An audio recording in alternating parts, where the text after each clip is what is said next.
जवाब दो, अब कान्हा काली में कूदो।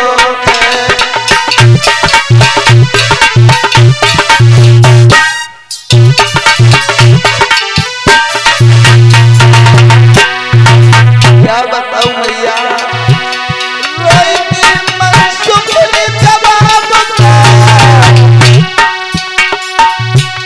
अब जामो काली में कूदो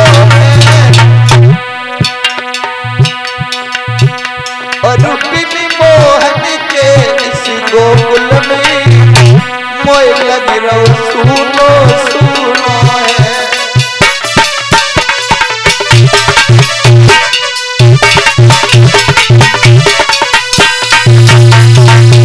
बाबिया मैया श्याम सुंदर काली देह में कूद गए हैं। आज जैसे ही बहनाऊ मैया यशोदा ने सुना तो ऐसा मालूम पड़ा कि शरीर में प्राण ही न रहे हो। बहनाऊ गजब हो गया। मैया यशोदा का तो बहुत बुरी तरह से बेहाल हो गया, बेहोश होकर के जमीन पे गिर गई। जब होश आया मैया यशोदा को तो भागने लगी और भाग करके काली देह की तरफ गई। मैया सोचने लगी मेरो कन्हैया जिंदा तो लौट के नहीं आई है, जब काली देह में कालिया नांग रहा तो जरूर मेरो कन्हैया कालिया नांग ने खा लिया होगा।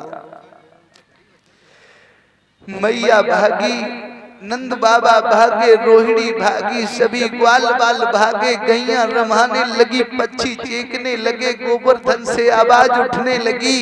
श्याम सुंदर कहाँ गए हो, मुरली वाले कहाँ गए हो, पीतंबर वाले कहाँ गए हो। सभी ग्वाल बाल रोते हुए यमुना की तरफ भागने लगे हैं। भाइयों मैया यशोदा को तो बहुत बुरा बेहाल हुआ। तो करी मोहन की यशोदा बिलख बिलख रहती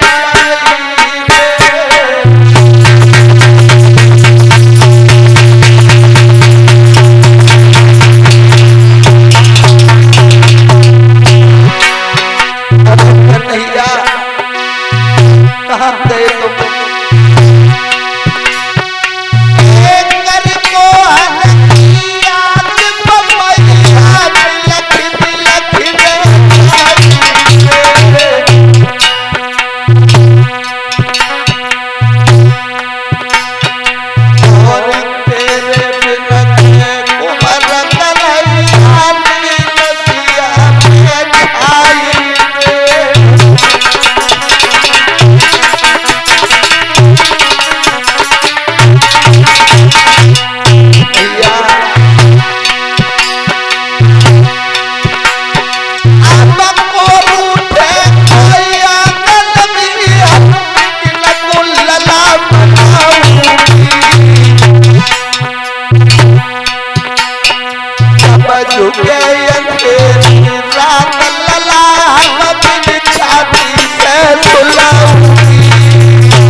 बहुत बुरा बेहाल होने लगा। मैया यशोदा जैसे ही काली देह में कूदनी चाहिए, बलराम ने हाथ पकड़ लिया।